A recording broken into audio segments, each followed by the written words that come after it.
Baik teman-teman, kembali lagi di channel Hanif Farhan Hawasi. Hari jadi Jawa Barat yang ke-81 bukan sekedar seremoni. Pidato Kang Deddy Mulyadi kali ini membawa pesan besar tentang masa depan Jawa Barat, dari pembangunan budaya hingga tanggung jawab seorang pemimpin kepada rakyatnya. Teman-teman, Jawa Barat kembali memperingati hari jadinya pada tanggal 19 Agustus 2026 silam. Di sini saya akan menampilkan pidato dari Kang Deddy di saat acara itu berlangsung. Silahkan disimak teman-teman.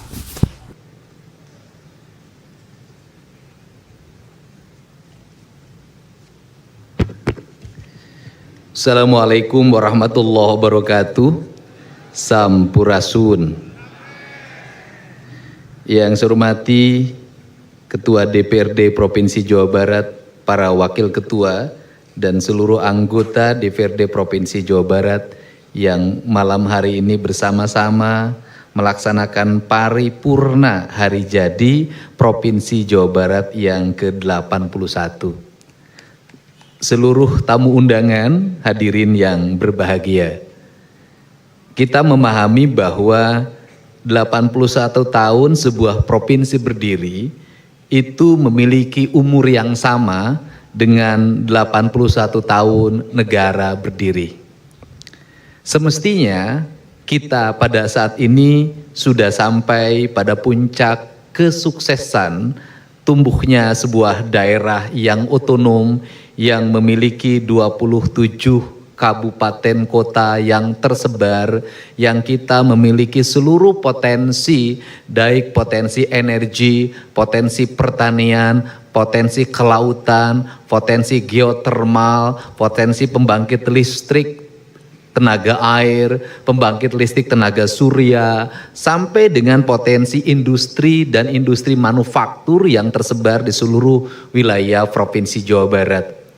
Tetapi seluruh kemakmuran itu mesti dilakukan upaya kita untuk mereaktualisasi gagasan-gagasan pembangunan, malah kita harus kembali pada gagasan dasar. Kembali pada gagasan dasarnya adalah yang pertama, akan terjadi distorsi pembangunan antara satu daerah dengan daerah yang lainnya. Yang kedua, akan terjadi distorsi pembangunan antara pemerintah provinsi dengan kabupaten kota. Sehingga gubernur dan wakil gubernur itu sebagai orang yang mengorkestrasi seluruh pembangunan itu harus memiliki upaya-upaya, dalam bahasanya Pak Ketua DPRD ada partitur yang diaturnya. Seluruh partitur yang diaturnya ini hari ini kita sampaikan sudah terkonseptualisasi yang disebut dengan evaluasi anggaran. Sehingga evaluasi anggaran merupakan kunci dari orkestrasi pembangunan. Evaluasi anggaran dulu yang bersifat administratif, sekarang sudah berubah menjadi bersifatnya teknis. Karena bersifatnya teknis, maka gubernur memiliki kewenangan untuk menekankan kabupaten kota yang hari ini para bupati dan wali kotanya hadir beserta istrinya, sekretaris daerahnya hadir. Untuk apa? Memenuhi kebutuhan dasar dulu. Nah, kenapa memenuhi kebutuhan dasar dulu? Kita tidak dulu bisa terbang. Karena apa? Karena angka partisipasi pendidikannya itu belum selesai pada angka partisipasi pendidikan dasar 9 tahun. Nah, sehingga rata-rata lama sekolahnya harus segera ditingkatkan bersama. Tetapi ada yang harus dipahami semua. Ini yang penting dipahami. Angka di IPM tentang rata-rata lama sekolah itu bukan orang yang bersekolah hari ini. Tapi itu adalah seluruh rakyat Jawa Barat. Yang usianya 80 tahun, yang usianya 70 tahun, yang usianya 50 tahun, 40 tahun, yang dulu tidak sekolah, itu dihitung sebagai bagian yang masuk dalam rata-rata lamanya sekolah. Sehingga kalau kita ingin dongkrak ini cepat loncat, tidak hanya berpikir hari ini anak-anak kita untuk sekolah SD, SMP, dan SMA seperti masuk perguruan tinggi. Kita juga harus mendongkrak usia-usia tua untuk memiliki kualifikasi pendidikan kalau IPM-nya ingin naik. Ini yang harus saya dulu beranggapan bahwa angka lamanya sekolah itu diukur oleh orang yang hari ini sekolah. Ternyata bukan, seluruh warga Jawa Barat dihitung lama sekolahnya usia berapapun. Sehingga strateginya adalah bagaimana pendidikan paket A, B, C, D ini harus dikembangkan, seluruh warga harus mengikuti program ini. Tentunya memiliki biaya yang sangat besar, tetapi harus kita tempuh. Itu yang pertama. Kemudian yang kedua, kita juga menghadapi tantangan tentang disparitas ekonomi. Disparitas ekonomi itu, kemampuan ekonomi wilayah itu sangat berbeda-beda. Nah, tolak ukurnya seharusnya berbeda. Ini yang menjadi catatan penting saya. Misalnya begini, ini saya ngomong teknis malam hari ini. Bekasi dengan standarisasi upahnya sekian, itu harus berbeda dengan standarisasi kehidupan yang ada di Kuningan, di Majalengka, di Cirebon, di Indramayu, di Garut, di Banjar. Nah, kita ini standarisasi hidupnya dibuat menjadi sama. Sehingga tolok ukurnya tidak menjadi sebuah ukuran yang utama, itu yang pertama. Yang kedua, angka ekonomi kita selalu dihitung berdasarkan angka statistik pendapatan orang. Tapi tidak pernah dihitung bahwa satu daerah atau satu orang tinggal di sebuah wilayah perkotaan, rumahnya ngontrak, airnya beli, berasnya beli, memang punya pendapatan tinggi. Dibandingkan dengan yang tinggal di Kuningan atau Majalengka, tinggal di desa, tidak beli air, tidak beli beras, tetapi memang tingkat pendapatannya rendah. Ini juga tidak menjadi tolak ukur. Tetapi ini adalah tantangan kita semua agar investasi yang kita mencapai puncak yang tertinggi harus memiliki implikasi terhadap ketersediaan dan terisinya lapangan kerja di seluruh provinsi Jawa Barat. Kemudian angka bagaimana kita meningkatkan kualitas kesehatan warga. Peningkatan kualitas kesehatan warga kembali lagi bahwa aspek layanan dasar kesehatan harus menjadi fokus utama. Sehingga ketersediaan layanan kesehatan dari mulai tingkat rujukan pertama di tingkat desa sampai pada tingkat rujukan kedua bahkan ketiga dalam pandangan skala prioritas saya itu, maka ini harus bisa berjenjang dan tidak terjadi disparitas pengelolaan. Nah, selanjutnya untuk bagaimana kita di tengah-tengah beratnya tekanan fiskal yang dialami oleh pemerintah Provinsi Jawa Barat, maka pemerintah Provinsi Jawa selain melakukan realokasi juga harus berpikir tentang perampingan kelembagaan. Sehingga jumlah orang yang bekerja sebagai tenaga pemerintah Provinsi Jawa Barat harus betul-betul didasarkan pada angka kebutuhan layanan dasar masyarakat itu sendiri. Maka untuk mengorkestrasi itu, tadi Pak Ketua kita sudah menyampaikan Provinsi Jawa Barat akan melakukan perubahan terhadap struktur tata kelola pemerintahan di Provinsi Jawa Barat dengan semakin memperkecil jumlah jabatan. Memperkecil jumlah organisasi perangkat daerah. Ada yang tetap, ada yang 2 berubah menjadi 1, bisa jadi ada yang 3 berubah menjadi 1. Ini adalah jawaban terhadap prinsip-prinsip pengelolaan keuangan yang efisien. Karena kita bicara tentang efisiensi, kita bicara tentang realokasi, kalau jumlah jabatan sangat banyak tetap akan mempengaruhi kekuatan fiskal. Itu yang pertama.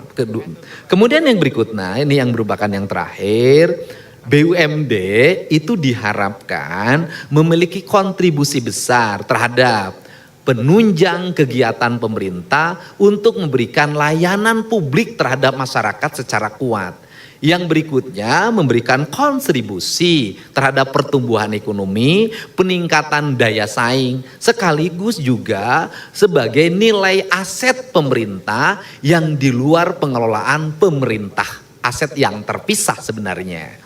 Sehingga jumlah BUMD yang sangat banyak, jumlah komisaris yang banyak, jumlah direktur yang banyak, itu tidak memberikan sepanjang sejarah BUMD saya lihat di Jawa Barat, tidak begitu besar kontribusinya, bahkan menjadi beban daerah. Untuk itu seluruh perangkat BUMD hari ini sifatnya sementara dalam keadaan darurat dan mendesak. Untuk itu kita juga menyampaikan tentang rencana untuk menggabungkan seluruh BUMD dengan satu BUMD di luar Bank Jabar yang bernama adalah Sangga Buana. Sehingga ke depan tidak banyak direktur, tidak banyak sekretaris direktur, tidak banyak komisaris. Ada satu lembaga yang itu tercatat seluruh aset BUMD di seluruh provinsi Jawa Barat. Sehingga itu menjadi sebuah nilai yang cukup besar yang nanti akan memberikan kontribusi. Dan tentunya akan dikelola oleh orang-orang yang profesional di bidangnya melalui seleksi terbuka kepada umum. Ini prinsip yang akan dilakukan. Karena apa? Situasi darurat sekarang ini kami sampaikan, ada direktur BUMD-nya yang sudah ditahan, ada direktur BUMD-nya yang calon ditahan.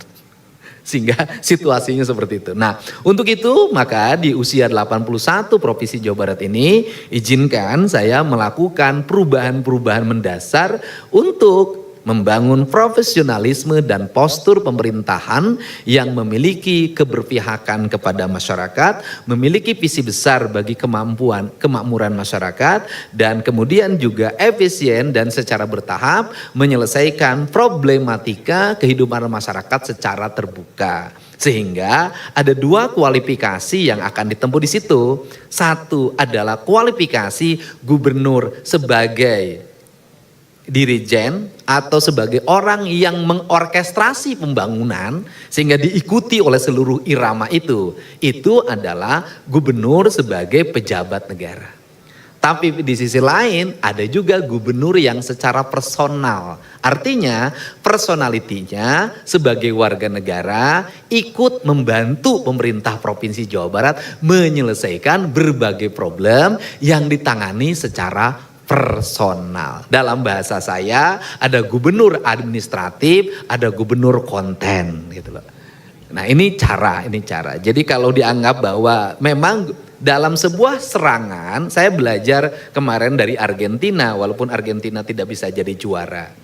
Ada kalanya Messi itu menjadi pengatur dari seluruh serangan, memberikan bola, memberikan umpan ketika dia dalam keadaan kesulitan, tetapi ada kalanya juga dia sebagai individual mengambil keputusan-keputusan yang cepat, agar apa? Agar bisa menang dalam pertandingan. Untuk itu kita memiliki spirit yang terbuka terhadap seluruh kritik dan saran dari masyarakat. Barangkali di antara para gubernur di Provinsi Jawa Barat, saya yang paling sangat sering dikritik saat ini, apalagi sekarang kritiknya hampir tiap hari, dan yang mengkritiknya bukan hanya orang Jawa Barat, tapi seluruh daerah di Indonesia hari ini rajin mengkritik gubernur Jawa Barat. Karena memang ada gubernur kontennya yang dikritik.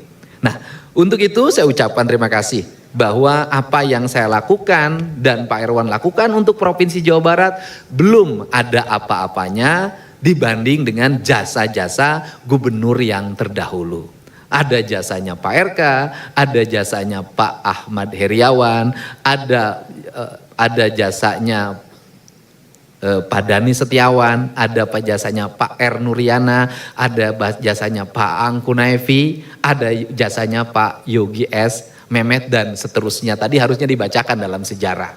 Dan kemudian juga saya ucapkan terima kasih pada Gubernur Senior Pak PJ, Pak Bey yang terus memberikan saran dan pendapat sehingga kami bisa berjalan sesuai dengan konstitusi, tidak melanggar norma-norma yang menjadi standar aturan dalam bernegara, sehingga kita semua bisa melaksanakan pemerintahan ini dengan baik. Untuk itu saya ucapkan terima kasih pada jajaran DPRD Provinsi Jawa Barat, para bupati wali kota, unsur Forkopimda Provinsi Jawa Barat, dan seluruh warga Jawa Barat sampai tingkat RT dan RW, bahwa Jawa Barat hari ini sudah memasuki era di mana kita masuk dalam abad keterbukaan, segala sesuatunya transparan, kemudian juga ada pencapaian dan ada kekurangan.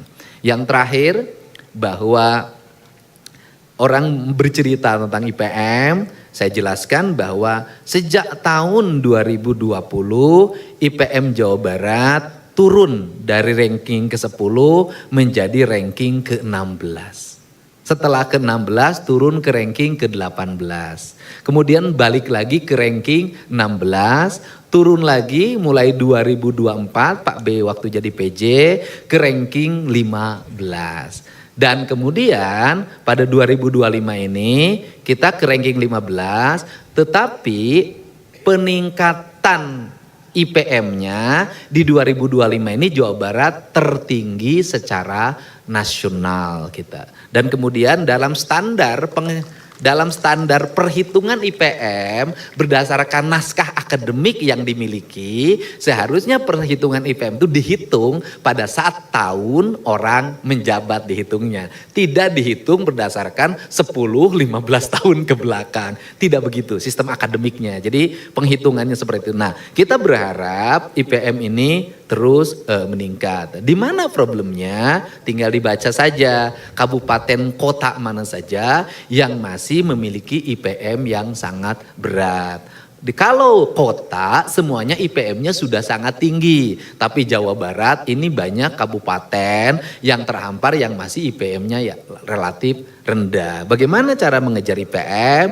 Mengejar IPM adalah layanan dasar pemerintah untuk kabupaten kota harus terus ditingkatkan. Tetapi pada saat kita meningkatkan ini hari ini kita dihadapkan pada tekanan fiskal yang berat secara merata.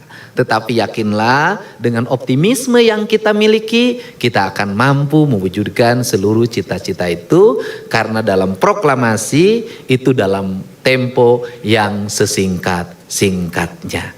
Terima kasih. Wallahu muwaffiq ila aqwamit thoriq. Assalamualaikum warahmatullahi wabarakatuh. Sampurasun.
Baik teman-teman, itu dia cuplikan pidato dan acara seremonial Hari Jadi Jawa Barat yang ke-81. Sini saya sudah membuat rangkuman yang akan saya bacakan. Momentum seperti ini tentu bukan hanya tentang perayaan atau seremoni saja. Ada perjalanan panjang yang perlu kita lihat kembali. Sekaligus ada pertanyaan besar mengenai kemana Jawa Barat akan dibawa ke depan. Dalam pidatonya, Kang Deddy menyampaikan berbagai pesan yang berkaitan dengan perjalanan Jawa Barat dan tantangan yang harus dihadapi masyarakatnya.